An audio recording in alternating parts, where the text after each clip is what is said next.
अस्सलाम वालेकुम। मैं आपका मेज़बान समी इब्राहिम और आप हमारा सोशल मीडिया देख रहे हैं। आज 15 जून है, सोमवार है और मैं पार्लियामेंट हाउस में हूँ। इस वक्त मेरे पीछे ये कौमी असम्बली का कैफेटेरिया है और मेरे साथ गुलाम मुर्तज़ा हैं, एक न्यूज़ के ब्यूरो चीफ। पार्लियामेंट में क्योंकि बजट सेशन है इसलिए अरकान कुछ ज़्यादा तादाद में नज़र आ रहे हैं माजी की निस्बत, और बजट पर तकारीर हो रही हैं। कोई ज़्यादा बहरहाल कोई दिलचस्पी तो नहीं है लोगों को, लेकिन फिर भी यहाँ पर मौजूद हैं। बाकी अभी हम पार्लियामेंट की जो राहदारियाँ हैं उनमें से गुजर रहे थे तो हमें चंद कश्मीरी भी नज़र आए। तो उन्होंने बताया कि वो हम इसलिए आए हैं यहाँ पर कि हम लीडर्स अपोजिशन से बात करें, दूसरे लोगों से बात करें कि मुज़ाकरात के ज़रिए मामला को हल किया जाए। ये जो ताकत का इस्तेमाल है इससे कश्मीर काज को नुकसान पहुँचेगा और भारत को मौका मिल रहा है कि वो हम पर उंगली उठाए। वैसे आज वज़ीर-ए-आज़म साहब की सुबह तकरीर थी तो उन्होंने जो पाकिस्तान ने मुआहदा करवाया है उनके बकौल अमेरिका और ईरान का, उसमें पाकिस्तान का जो स्टेटस है वो बड़ा तब्दील हुआ है और अब हम एक अमन कायम करने वाले मुल्क हैं, सुलह कराने वाले मुल्क हैं। तो बड़ी उन्होंने तकरीर की। कुछ मेंबरान ने भी इस बात पर दाद दी। यहाँ पर ओवरऑल जो सेंटिमेंट है वो इस बात पे तो बहुत खुश हैं कि पाकिस्तान का एक रोल बना है, बहरहाल एक इज्जत तो मिली है, लेकिन डोमेस्टिकली क्या हो रहा है, इंटरनली क्या हो रहा है। अब क्या, मैंने सुबह भी वीलॉग में कहा था, क्या अब हुकूमत पाकिस्तान 200 रुपये लीटर पेट्रोल की कीमत कम करेगी? क्योंकि इन्होंने तो सब कुछ लेवी में ही उठाया, सब कुछ टैक्स पे लगाया, अब यानी टैक्स लगा के आवाम की जेबों से निकाला। तो ये सारी गुफ्तगू जो है ये चल रही है। लेकिन इमरान खान की सेहत के हवाले से भी आज चेमगोइयाँ हुई। लीडर ऑफ द अपोजिशन के चैम्बर में पीटीआई के लोग इकट्ठे थे, बैरिस्टर गौहर साहब थे और दूसरे थे। तो उन्होंने कहा कि हमें बताया गया कि उनको पिम्स में लाया गया था, उनका वहाँ पर जो कोर्स वो जो देते हैं इंजेक्शन वो दिए गए।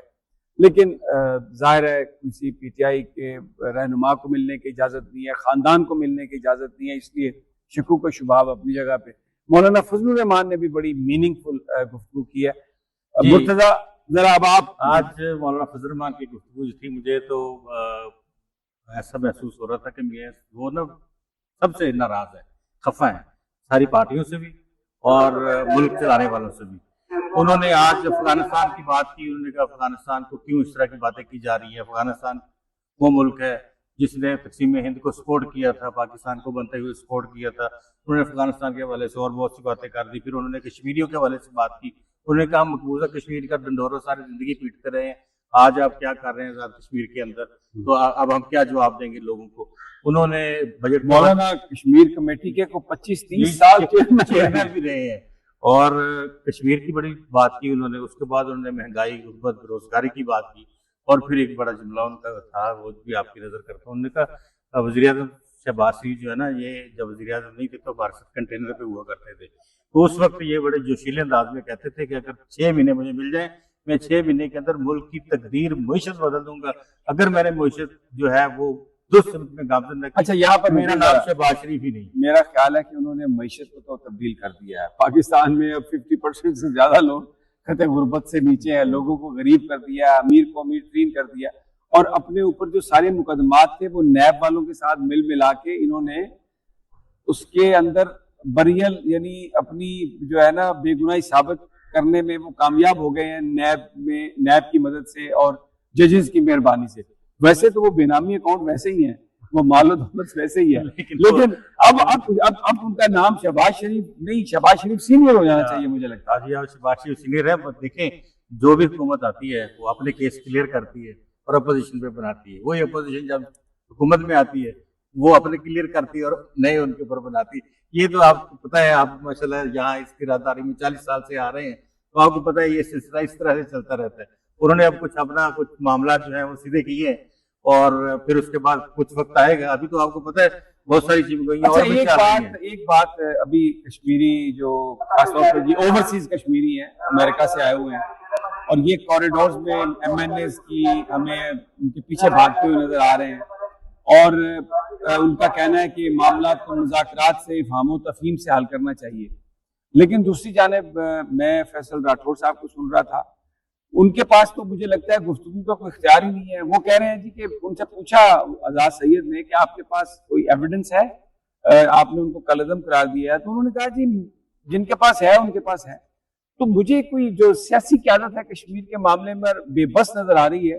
पीपल्स पार्टी में बिलावल भुट्टो कुछ बयान देते हुए नजर आ रहे हैं, लेकिन बहुत सारे लोग कहते हैं कि ये बयान सिर्फ और सिर्फ लोगों की हमदर्दी हासिल करने के लिए हैं और उन्होंने इन बयान की इजाजत ली हुई है। बिहाइंड द सीन वो भी इस बात पर मुत्तफिक है कि जो फैसला है वहां पर क्रैकडाउन करने का, मारने का, वो कहते हैं कि उसको आप कंटिन्यू करें। सभी सब इंतखाबात की जो बात है ना, आज बिलावल भुट्टो जरदारी साहब ने बात की है कि इंतखाबात वहाँ पे होंगे, टाइम से होंगे, और फिर उन्होंने ये भी कहा इन हालात में कैसे टाइम हालात में नहीं हो सकते। उन्होंने कहा जी वो अगर थोड़ा आगे कर दिया जाए वक्त तो तब भी ठीक है। तो इसके ऊपर नवाज लीग जो है, नून लीग ने कहा कि नहीं ये कैसे हो सकता है, आपने हमसे मुशावरत भी की मुझे वहाँ के हालात पे बात करने मुझे एक बात बताएं। लेकिन एक चीज बड़ी इसमें और नजर आ रही है सर, एक बात जो है वो तमाम जगहों पे सियासी क़यादत हो और जो वहाँ की लीडरशिप है वो हो, जैसा आपने राठौर साहब की बात करी, वो हर बंदा ये कहता है कि बातचीत नहीं करनी, बातचीत नहीं करनी।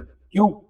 क्योंकि वो आप अमेरिका और ईरान की बातचीत करवा रहे हैं, अफगानिस्तान से बातचीत की आप दुहाइयां दे रहे हैं, तो आप कश्मीरियों से क्यों नहीं बातचीत करते? मौलाना ने एक बात की है, उसने कहा ये गद्दार का जो वो है ना गर्दान, इसको जरा खत्म करें। लेकिन वहाँ कश्मीर के अंदर कहा जा रहा है कि जो भी ये तहरीक है उसको कहीं ना कहीं से ऐसी जगह से फंडिंग है और उसके वाज़े सबूत और चीजें मिल गई हैं जिसकी वजह से कहा जा रहा है कि यहाँ कोई कंप्रोमाइज नहीं है, कोई बातचीत नहीं है। नहीं, कहाँ है वो एविडेंस? किसी ने दिखाया सिवाय इसके कि गुफ्तगू के और इल्जाम तराशी के?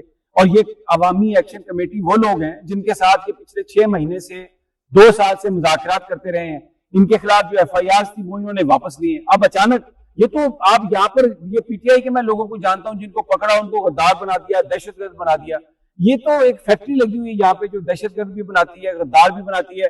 नवाज शरीफ को गद्दार कहा गया, इंडिया का एजेंट कहा गया, फिर उसी को वज़ीर आज़म बना दिया गया। तो ये तो जो विदाउट एविडेंस जो गुफ्तगू है उसकी तो मुर्तजा मेरा नहीं ख्याल कि उसकी कोई वैलिडिटी है।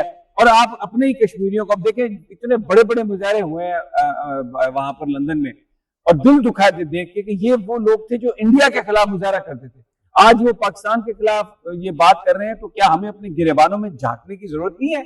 हम बिल्कुल वो जो फैसल राठौर साहब कहते हैं, बस जिनके पास है उनके पास है और बस हम कोई बात करने की पोजीशन में नहीं है। तो ये जो अभी कश्मीरी बेचारे यहाँ पर फिर रहे हैं, अभी वो महमूद खान अचकज़ई साहब के दफ्तर के बाहर भी खड़े हैं उनसे मुलाकात के लिए। तो ये जो पाकिस्तान की सियासी जमातें हैं, क्या इनका फर्ज नहीं बनता कि इस सूरत हाल को डिफ्यूज करने के लिए वो मुज़ाकरात की बात करें, कोई ओपन स्टैंड है? अब गिलगित बल्तिस्तान में इलेक्शन की बात हो, उनकी हुकूमत ना बन रही हो तो बिलावल भुट्टो आ जाते हैं ब्लैकमेल करने के लिए। तो कश्मीर के बारे में ऐसा क्यों नहीं रवैया इख्तियार करते? कश्मीर के बारे में रवैया इसलिए नहीं इख्तियार की जाता क्योंकि आपको पता है कि कश्मीर तो उनको मिलेगा नहीं। कश्मीर तो जिनको लिख के दिया हुआ है, मसला कश्मीर जो था वो पीपल्स पार्टी की बुनियाद थी।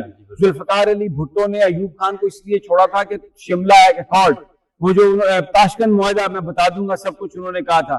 तो आज वही पार्टी जिसकी तख्लीक मसला कश्मीर पर हुई, उसका वजीर आजम है, वो एक्शन करवा रहा है कश्मीरियों पर, और ये सब खामोश बैठे हैं।